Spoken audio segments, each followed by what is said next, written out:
Filmmaker Mira Nair, who splits her time between New York, Kampala, and New Delhi, creates complex worlds of color and sounds where modernity often meets with tradition. The same complexity is reflected in the diverse talents she surrounds herself with in her New York-based post-production family.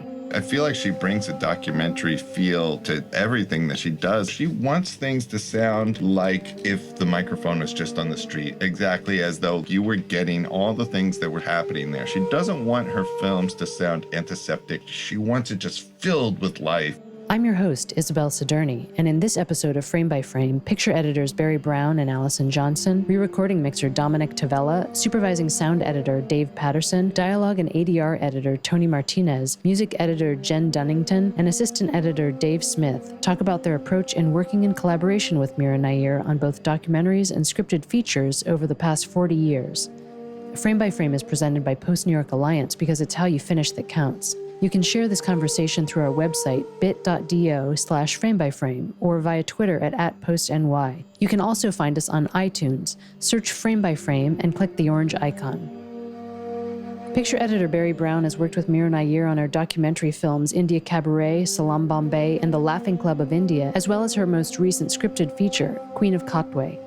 More frequently, he collaborates as a picture editor with filmmaker Spike Lee, whom he's worked with on over 20 films, including Do the Right Thing, Malcolm X, When the Levees Broke, A Requiem in 4 Acts, and the recent Grand Prix Award winner at Cannes, The Black Klansman. Barry started things off by talking about how he met Mira Nair as a first-time editor for her documentary, India Cabaret. Mira was looking for an editor just to do a 10-minute thing on this film, India Cabaret, about dancers in Bombay at this club. But it was really more about their lives and about their friendships and about the club rather than about any kind of sex clients that they had. So I got this call from her. She said, I'm looking for an editor, and this friend of mine showed me this film, High Wire, which you edited, which I'd also co-produced and edited this film with a friend of mine, Sandy Sissel, who directed it and who's a cinematographer. And I never thought of myself as an editor, but I was editing my own stuff. And so I edited that.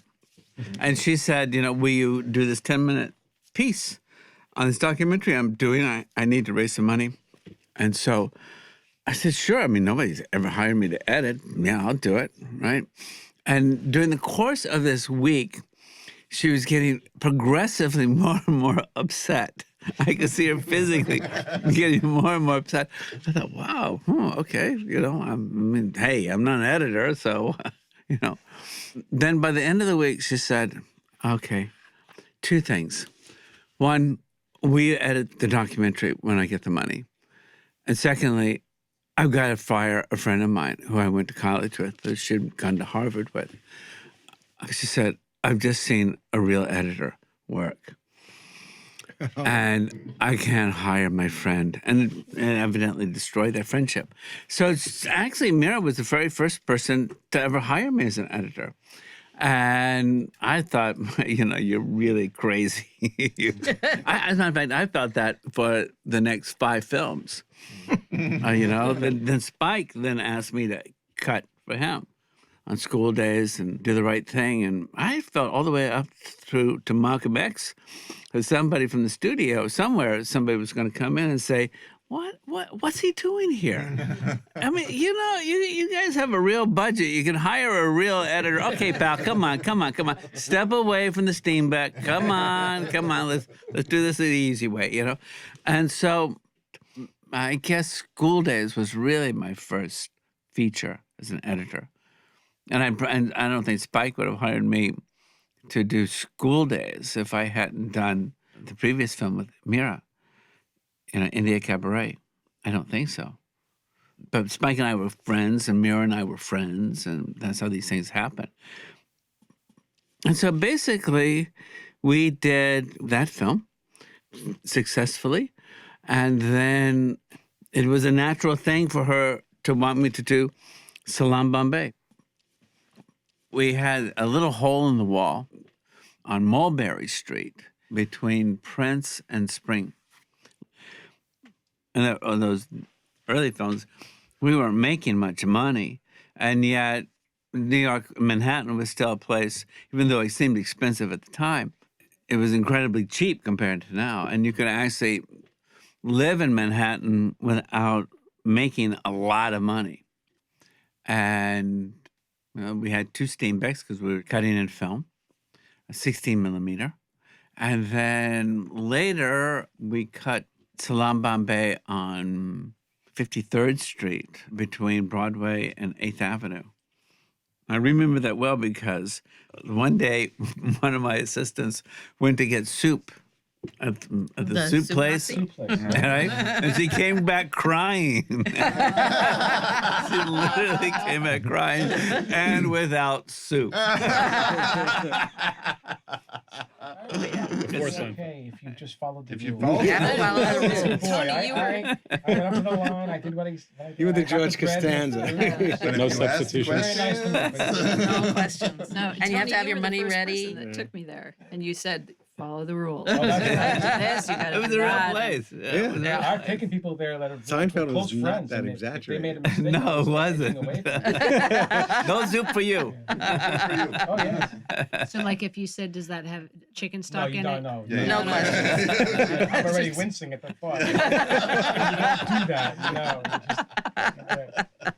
But, the soup was terrific. Terrific. It was worth. It was worth it. Oh, yeah. The torture. It was terrifying. Yeah, because really. line would be Seinfeld around wasn't the an block. exaggeration Yeah. at all. Not at all. Over the course of a nearly 7-year career in cinema verite documentary, Mira Nair developed an understanding of the narrative art of filmmaking and how to create a compelling drama through editing. I asked Barry Brown to talk about their perspective on documentary versus scripted features in approaching the edit. I think Mira probably treated documentaries like I treated documentaries, and the way that Emile D'Antonio talked about documentaries, which was, on some level, they're not any different than a narrative film. You still have to create characters. You still have to introduce people. You have to have emotional arcs. You have to be a storyteller. D'Antonio said there's really no difference. The source is different, and that's about it. That's how I treated it, and I think that's how Mira treated it. It was about storytelling all along. You know, it was, for me, so much easier to cut a feature than to cut a documentary. Because you have to find the documentary in the editing room. And, you know, features, everybody else has done the heavy lifting for you. You know, you just got to cut the things together. It's easy. And like India Cabaret, there was this thing that she did, which was shoot 3 of the dancers in the back of a taxi in Bombay. Long, long scene, right? And Breathless.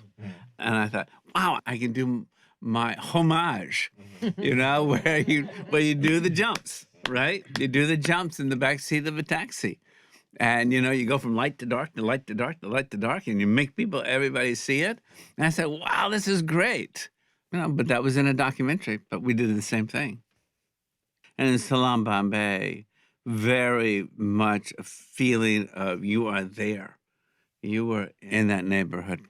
At some point, you just lose the sense that this is not a real place and these are not real people. Maybe it really comes back to I never cut the documentaries like a documentary. Maybe that's it. I mean, the biggest challenge all the time is rhythm. You know, you just want to keep the rhythm, and you want to keep a movie going. And I have a tendency to cut very fast, and Mira always was somebody who let's breathe here, let's slow up, slow up. Also trying to figure out, you know, when a scene begins and when it ends. When you're writing a film, you know, a scene can go on longer because it works better on the page. But when you've got it shot and it's cut and it's in the movie, you sort of realize that sometimes some of these scenes, the scene is actually over. And we're just hanging around for these extra lines that are good, but the scene is over. The scene has ended. We've got to leave it.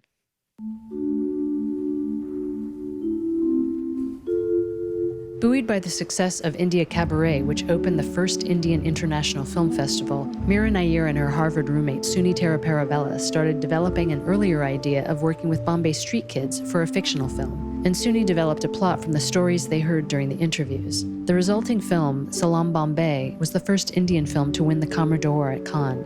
It also earned an Oscar nomination. Barry shared what he knew about how SALAAM BOBAY came together.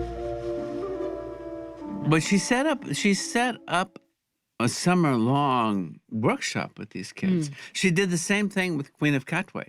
You know, and Sean Baker, when he did the Florida project, he called me up to talk to me about that and said, you know, what is it? What do they do? Can I talk to them? And so I passed them on. I don't know if Sean Baker talked to either Mira or the other people that worked on SALAAM BOBAY and Queen of KATWE about how they worked with children, because Sean was interested in how they were able to get these incredible performances from these little kids. Right. And obviously, whatever he did, he found the same thing. Because he got an amazing performance. But I know that in both those films, Queen of KATWE and SALAAM BOBAY, they did months of work with these kids.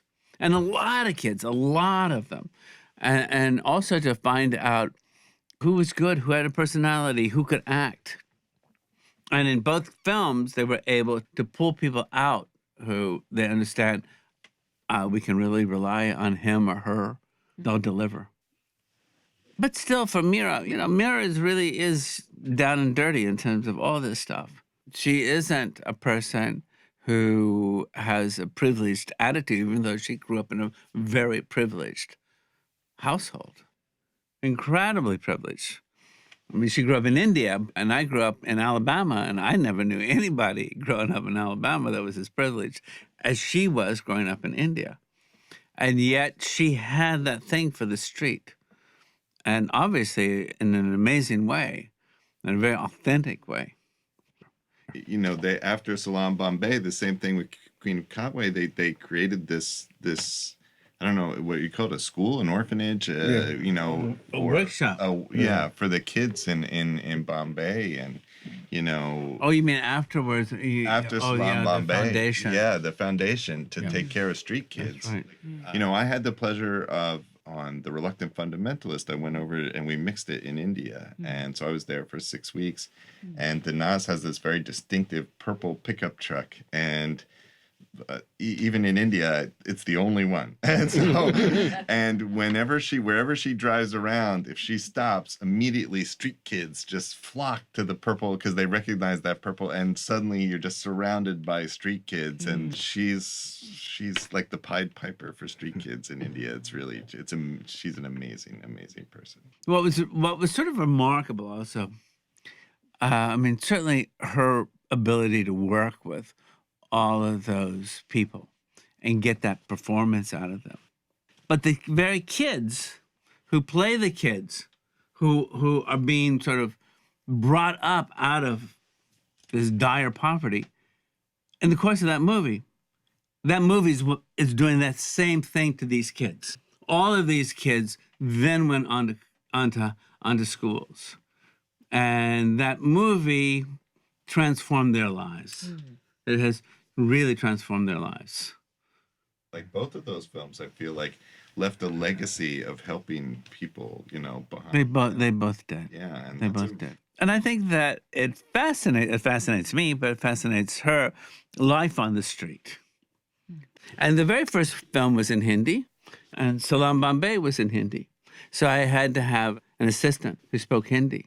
But after a while, you know, you're working on these films, you get to know the dialogue so well, even though maybe you can't repeat it, that you get it, and then you can just cut it.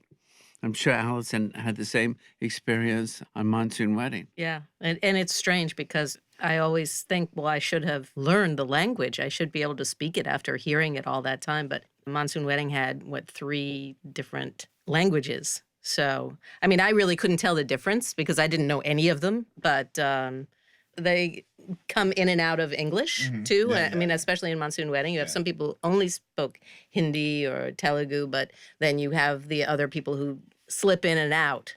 So you don't need the subtitles because part of it is in English. You get it. That's picture editor Allyson Johnson. Allyson Johnson's feature film work includes Mira Nair's The Namesake, Vanity Fair, and Monsoon Wedding, which received the Golden Lion for Best Film at the 2001 Venice Film Festival. Her television work includes Smash, The Wire, The Good Fight, and Baz Luhrmann's Netflix series, The Get Down. Picture editors Barry Brown and Allyson Johnson met working in the documentary world, and due to a scheduling conflict, Barry introduced Allyson to Mira Nair, which led to her first editing job for a feature film. Here, Allyson describes her first week of editing Mira Nair's Monsoon Wedding. I think I met her once, and then I think she went to India and started shooting. So there I was, sitting in an edit room by myself. My assistant was working at night, so I didn't even see her. And this footage would show up in a different language. I didn't know what setups were. I didn't know what slates meant. So I literally just treated it like a documentary. And I just said, I have the script, so I'll just try to get all the best bits and put them together. And I think I pretty much still do that. I try to But make you something. panic first, right? First I panic. I always First you panic, always panic. We all do. I can't do that. I can't do this.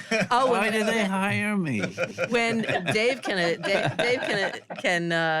vouch for this one. We were in London, and I was waiting for dailies for Vanity Fair. And I was reading, and Dave walked in, and he said, "What are you reading?" I said, "I'm reading a book on editing, because I have absolutely no idea what I'm doing." It was either the art of editing or in the blink of an eye. Yeah. And How he was like, how to edit. "Are you crazy?" And I was like, "No." I go, and I do every single time I start a new job. But that made me I go feel through better. that. Yeah. All right. That's editor David Smith, who served as Allyson's assistant editor for several Mira Nair films. Dave and I had worked together on a VH1 documentary. That's And right, he man, was, yeah. Oh my he God. was the night assistant. He would come in and he would fix everything. And he was just like this guy who would just make everything right. And one day he said, I've seen your work and I would love to work with you at some point. And Yeah, it was after that, and I saw Monsoon Wedding. I was like, I oh, was Allyson. I like- worked with Allyson, and Yeah. that's what it was. And I was like, I oh, had your info. definitely I'm going to hire this guy. So thank God he helped me through many, many films, and I just could really count on him. Allyson recalls the vulnerability of working with undeveloped film stock in the time of X-ray security machines, and how she turned what could have been a nightmare scenario into something artful as the editor. Remember when they shot in the swimming pool, that beautiful tile pool? They had one day to shoot in that pool, and then they were not ever going to be able to go back. And I received the dailies 3 or 4 days later, because it took a long time to get to us. And the negative had been X-rayed on the way to India. So there was a huge amount of footage that had this. Yes, that's right. It looked like a Xerox machine was going through. It was a zzz, zzz, zzz. And so it had to be cut around. So I cut around it most of the time, but then, you had that party element. There were certain shots that you could make it look like maybe there was a light that was happening. And Yeah, I mean, you have limited coverage for something that should be huge, and you have to Wow. make it feel huge. I mean, they did some visual effects, but the visual effects in those days, they lessened the Xerox machine look, but they couldn't get rid of it. Re-recording mixer Dominick Tavella met Mira Nair while mixing her early student films at Do Art Labs in New York. Later working in the final round of the mix for the Perez family at Sound One, he describes their working relationship. Dominick Tavella has been an award-winning re-recording engineer for over 40 years. He has worked with a wide variety of clients for both theatrical film release and major television documentary series. His clients include Mira Nair, Jim Jarmusch, Ken Burns, and many others. Our sensibilities really melded in a lot of ways. And for some reason, we just clicked. Because every film I ever done with her, I've always really kind of felt like I understood what she was trying to do, the point she was trying to make. And I always tried to work to that point, and I think I've been very successful at it. And quite literally from that moment on, I ended up doing the biggest majority of her work. And I'm just trying to think, I don't think I ever had any kind of conflicts with Mira like that. Everything always seemed such like a smooth flow. A lot of it has to do just with Personality. Yeah. comfort level. I can talk to you and you can understand what I'm saying, and you can talk to me. From my own experiences, if you click with someone on a personal level, it's much more effective. It's hard to come in, at least for me, to do just a job. And I'm fortunate enough at this point to have worked with enough people long enough so that virtually all the work I do now is family. But I also have to understand, I've been in the room with, with Dominick and Mira. And I also think that Dominick, exactly what he says, that they had a style that clicked, but also Dominick has a way of talking to directors, and some directors might be annoyed by it, some others... Some are. will not be. Like when you say, well, there's still that click in there, and you'll say, turn, put up your hands and say, I'm working on that. And Mira would always be, oh, okay, of course he's working on it. and yet, listen, there's mixers who get annoyed with that, and you have a conflict. But I think Dominick always had a style that said, you have to understand this is a process. I'm in the midst of it. You give me 10 more minutes, then you'll hear it. Yeah. And I think Mira always appreciated that. Yeah. Because I could never understand how... Because I know there are some mixers who do this, you're trying to put together a scene, you're trying to work on the dialogue, and they'll say, well, that car going by is too loud. My attitude is, I know the car's too loud, I'm working on the dialogue, let me work on the dialogue. I'll try to be nice about it, but that's the point. But I know there are other people who just say, okay, stop and lower the car. And then the next pass they go and say, okay, those footsteps are too loud, so stop it with the footsteps. And to me, I kind of I see a scene and I kind of in my mind, I could put together all the elements and I know what I'm going to do. Mm-hmm. So even though the music's too loud or the footsteps are too loud or whatever, I'm working on the dialogue. I know this is what I want to do with the dialogue. And it often happens in the mix that I'll just, like Barry says, I'll turn and say, let me work on it. And it's, I have to do 10 things to get the scene to work. It's oftentimes not until I get to steps 9 and 10 that it actually comes together. So then I'll say, Dominick, that car by is too loud, and Mira will say, he's working on it. He's working on the dialogue right now. Okay? You really couldn't get things by her. So absolutely. She has very, very sharp ears, and she's very precise in terms of every T and every S. If something wasn't articulate, and she could definitely hear if you've played with it and maybe used another take. Yeah. So you had to be very careful.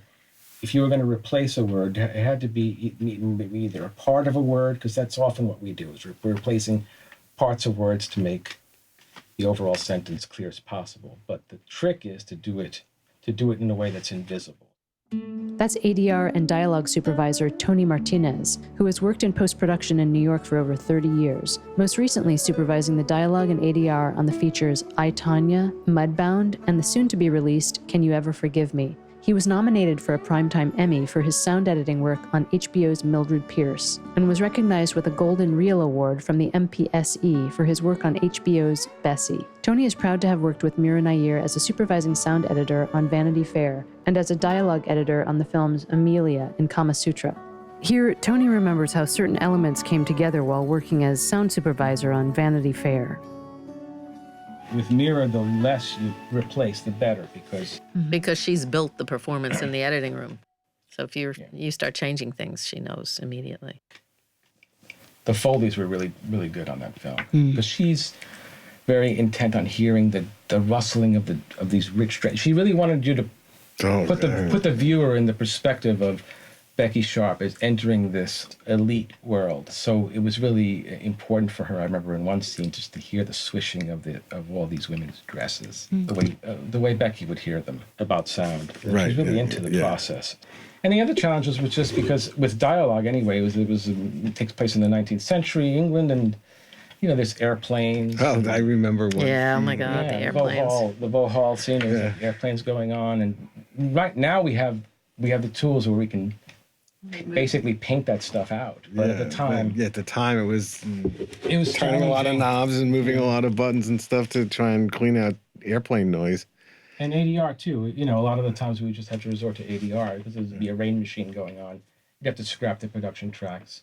But, you know, I honor the commitment to saving the production track that a lot of directors do, saving the performance. I totally believe that.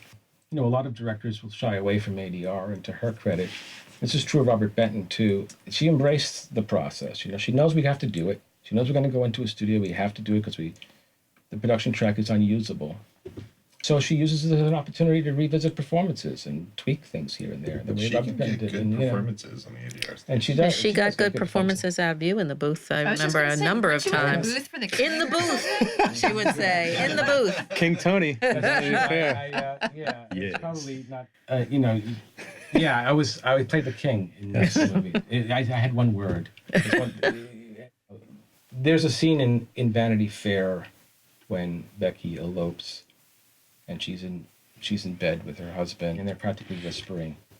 But some of the words you kind of lose, and we really needed to ADR it, but the ADR wasn't quite good enough. So, but what we did was we used just parts of the ADR to accentuate certain syllables and crafted it that way. And so you could hear it, but we were just using these little tiny pieces of consonants, you know, just to articulate certain words, because we knew also that Mira would want to Hear it. and preserve the performance too. So the performance is preserved. We just kind of tweaked it a little bit with ADR, you know. Just the main challenges on a lot of projects are frankly the budget and the time. And on a film like Vanity Fair, which is kind of big in scope and luscious and epic, it's hard to, you know, match the visuals with sound when you have a limited budget. And she knows it's going to be challenging, and she knows it's going to be hard, and she knows she's going to drive you, but she does it in a way that Yeah, you don't mind. you don't mind. You want to come through for her, you know. And I remember on Vanity Fair, she had a party, I think before we started on the job, when she invited the crew to her apartment, and she cooked for us, and it was a real family kind of feel to it. I think that's a big part of the way she seduces us. It's definitely a Sweating seduction, for yeah. her because she makes us feel like we're part of something. Exactly the same way she gets great performances out of actors. She gets great performances out of everybody. She draws the best performances out of all of us in the work that we do on her projects, you know, which is an important skill for a director to have. And that the one thing that I loved about working with Mira and her crews is that it just had that family feeling. That's music editor Jen Dunnington, who's worked with Mira Nair on the films Amelia and Vanity Fair. She's also collaborated as music editor with directors such as Martin Scorsese, the Coen brothers, Ang Lee, Tom McCarthy, Peter Jackson, Barry Levinson, David Cronenberg, and Ken Burns. There were so many women on her productions, and that, as a woman, that was a really refreshing experience. It was just a totally different vibe than what I'm used to, because it's usually me and everybody else is a man. And that was a really wonderful thing to have on a project on every step of the way. It was just the whole idea of I'm a mother and I'm juggling these creatures, and she was a mother, and, you know, it was just a support that was always there. Because you're not, as a woman, you're not used to it in film and post anyway, and it stood out in a very refreshing way. And I was going through some of my notes before I came here of Mira's notes to Michael Dana, who she's worked with for, you know, on many, many projects. It was the back and forth of reporting to the composer what I was changing in the music to make it work for Mira. Because the score doesn't always work.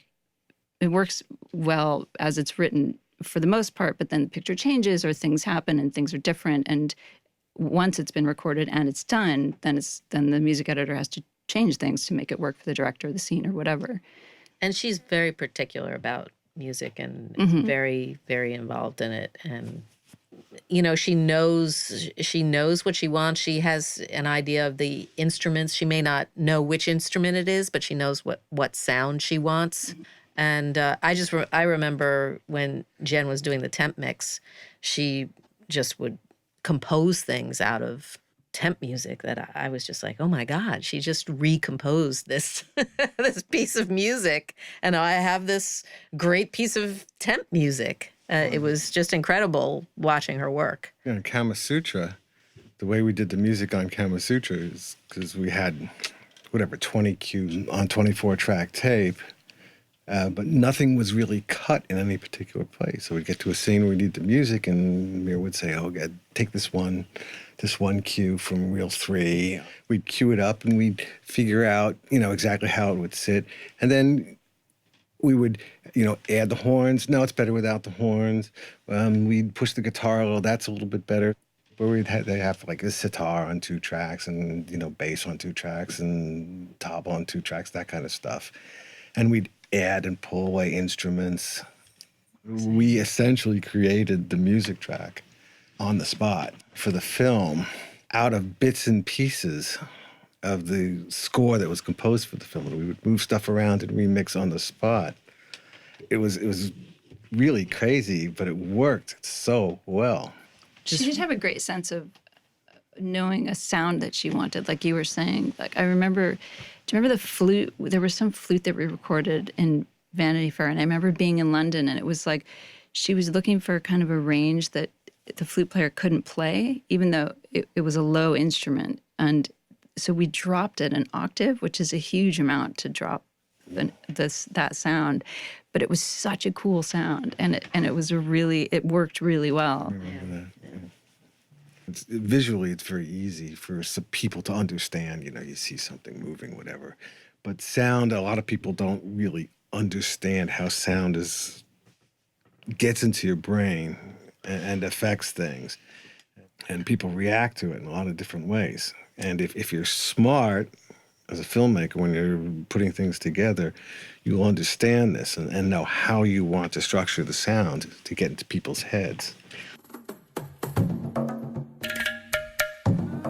The sound supervisor's work, overseeing the creation of all audio for a film, is essential to making a coherent whole out of the cinematic experience. Sound supervisor Dave Paterson has created soundscapes that help us travel across multiple generations and continents with Mira Nair on several films, including The Queen of KATWE, The Reluctant Fundamentalist, Amelia, and The Namesake. His credits also include work with Sidney Lumet, Woody Allen, and Dee Reese. Here he describes his process of creating a sense of traveling between generations and countries through sound for the film The Namesake. We were going from India, and then we were going to New York in the 70s, 80s, yeah. whatever it was, and then sort of more modern. So it's sort of creating these different environments for what would be appropriate for those time periods or location. I still remember doing the first introduction to New York really clearly, because we go to New York, and it's funny. It's like I remember it more vividly, I think, than any other film I've ever done. We go to New York, and she's alone in the apartment, and it's winter, and she's from India, where it's never cold, and creating that sense of loneliness and cold. And I remember I did some sound that she just loved. I went out at the back of my house. I went out one day, and there was water dripping from my roof and landing on a metal pipe. And it was just going thunk, thunk. And I was like, what a cool sound. And I recorded it, and I was like, that has a lonely quality to it. So I put it into that scene, and there's no indication that there's water dripping anywhere in that scene or why that would be the case. But it had a very wintry, like ice starting to melt kind of feeling to it. And she loved that, and it was sort of about creating this sense of we're going from warm India, and there's like the radiator kind of ticking in the New York apartment, and like sort of and creating this, like, because it was a really, from a sound person's scene, it was a beautiful thing, because you had like 2 minutes where nothing was happening. We just had these shots of an empty apartment and stuff, and so I was able to create these very subtle sounds that we'd actually be able to hear without having music over top of it heavily, and and so like I had like this really little moment of creating an environment, and I still, it's one of my favorite little bits actually. And then you hear her, her husband unlocking the door and coming up the stairs and coming into the apartment, and this sense of her loneliness in this environment that is completely alien to her, and kind of creating that with sound. And She's very into specific details that have story and character meaning. And I'm super into that sort of stuff as well. Like Barry was talking about documentary, like I feel like she brings a documentary feel to sort of everything that she does. And so she wants things to sound like if the microphone was just on the street, exactly as though like you were getting all the things that were sort of happening there. She doesn't want her films to sound antiseptic. She wants it just filled with life. And I went and worked with her in India, and so I kind of get a sense of where that goes, because India is a very loud and vibrant place, actually. And I think she, from a sound perspective, really wants that sense of space and environment and what the characters are doing, and really, you know, having the sound contribute to telling the story. The re-recording engineer for this session was Vinny Alfano of Parabolic, New York. Music credits include selections from the soundtrack of Mississippi Masala by L. Subramaniam and Kama Sutra and Vanity Fair by Michael Dana. We welcome your comments and suggestions. Write us at framebyframe@postnewyork.org. This podcast was produced by myself, Isabel Sadurni. Stay tuned for the next episode with the collaborators of Ron Howard.